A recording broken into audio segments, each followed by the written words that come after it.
പശ്ചിമേഷ്യയിൽ യുദ്ധം കൂടുതൽ രൂക്ഷമാകുന്നതിനിടെ തന്നെ ജോർദാനിൽ 2 അമേരിക്കൻ സൈനികർ കൊല്ലപ്പെട്ട സംഭവത്തിൽ ശക്തമായ സൈനിക തിരിച്ചടി നൽകി അമേരിക്ക. പ്രസിഡന്റ് ഡൊണാൾഡ് ട്രംപിന്റെ നേരിട്ടുള്ള നിർദ്ദേശപ്രകാരമാണ് ഇന്ന് പുലർച്ചെ മുതൽ ഇറാനിലെ വിവിധ തന്ത്രപ്രധാന കേന്ദ്രങ്ങളെ ലക്ഷ്യമിട്ടുകൊണ്ട് തന്നെ US വീണ്ടും വ്യാപകമായ ആക്രമണം ആരംഭിച്ചിരിക്കുന്നത്. ഹോം അപ്ലയൻസസും കിച്ചൺ അപ്ലയൻസസും ഒക്കെ വാങ്ങുമ്പോൾ ചെറിയ തവണകളെ തിരിച്ചടയ്ക്കാനുള്ള EMI സ്കീമുകൾ മൈജി ഫ്യൂച്ചറിലുണ്ടല്ലോ.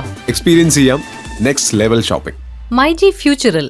ഇത് US സെൻട്രൽ കമാൻഡ് തന്നെ അറിയിക്കുകയും ചെയ്തു.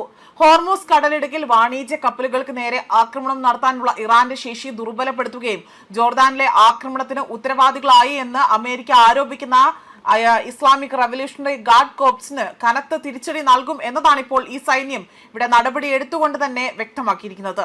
ഇറാന്റെ തെക്കൻ തുറമുഖ നഗരമായ സിറിക്കിലും അതേപോലെ തന്നെ മറ്റു പല മേഖലകളിലുമാണ് പ്രധാന ആക്രമണങ്ങൾ നടത്തിയതായി തന്നെ ഇറാൻ മാധ്യമങ്ങൾ റിപ്പോർട്ട് ചെയ്തിരിക്കുന്നത്. സിറിക് US വ്യോമാക്രമണം നടത്തിയതായി തന്നെ ഒരു ന്യൂസ് ഏജൻസി സ്ഥിരീകരിച്ചപ്പോൾ മറ്റ് സ്ഥലങ്ങളിൽ ആക്രമണങ്ങൾ ഉണ്ടായെങ്കിലും വലിയ ആളപായമോ നാശനഷ്ടങ്ങളോ റിപ്പോർട്ട് ചെയ്തിട്ടില്ല എന്നതാണ് പ്രാഥമിക വിവരം. അമേരിക്ക ഇറാൻ സൈനിക ഏറ്റുമുട്ടൽ പുതിയ ഘട്ടത്തിലേക്ക് കടക്കുന്നതിന്റെ സൂചനയായാണ് ഏറ്റവും പുതിയ ആക്രമണത്തെ അന്താരാഷ്ട്ര നിരീക്ഷകർ വിലയിരുത്തുന്നത്. യുദ്ധം കൂടുതൽ വ്യാപിക്കുമോ എന്ന ആശങ്കയ്ക്കിടെ തന്നെ പശ്ചിമേഷ്യയിൽ സുരക്ഷാ സാഹചര്യം അതീവ സംഘർഷ അവസ്ഥയിലേക്കാണ് നീങ്ങുന്നത്. നേരത്തെ തന്നെ ജോർദാനിലെ US താവളങ്ങൾക്ക് നേരെ ഇറാൻ നടത്തിയ മിസൈൽ ഡ്രോൺ ആക്രമണങ്ങളിലാണ് 2 US സൈനികർ കൊല്ലപ്പെട്ടത്.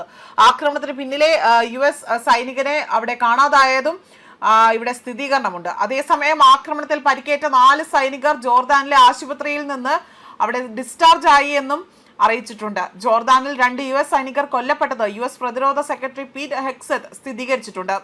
സൈനികരുടെ ത്യാഗം അമേരിക്കയുടെ നിശ്ചയദാർഢ്യത്തെ കൂടുതൽ ദൃഢമാക്കുന്നുവെന്നും അതേസമയം ഇറാൻ ആക്രമണത്തിൽ കൊല്ലപ്പെട്ട സൈനികരുടെ പേര് വിവരങ്ങൾ അമേരിക്ക ഇതുവരെയും പുറത്തുവിട്ടിട്ടില്ല. എന്നാൽ കൊല്ലപ്പെട്ടവരുടെ കുടുംബാംഗങ്ങളെ ഇവിടെ വിവരം അറിയിച്ചതായി തന്നെയാണ് ഇവിടെ അമേരിക്ക വ്യക്തമാക്കിയിരിക്കുന്നത്. മാത്രമല്ല ഈ ഒരു ആക്രമണത്തിൽ അമേരിക്കയുടെ പല യുദ്ധവിമാനങ്ങളടക്കം തകർന്ന് തരിപ്പണമായതായും വ്യക്തമാക്കുന്നുണ്ട്. എന്നാൽ അടിക്ക് തിരിച്ചടിയായി തന്നെ ഇന്ന് പുലർച്ചെ മുതലാണ് ഇപ്പോൾ അമേരിക്ക ആകട്ടെ ഇറാന്റെ പല പ്രധാന നഗരങ്ങളെ കേന്ദ്രീകരിച്ചുകൊണ്ട് തന്നെ ശക്തമായ ആക്രമണം അഴിച്ചുവിട്ടിരിക്കുന്നതും. ന്യൂസ് ഡെസ്ക് കർമ്മ ന്യൂസ്.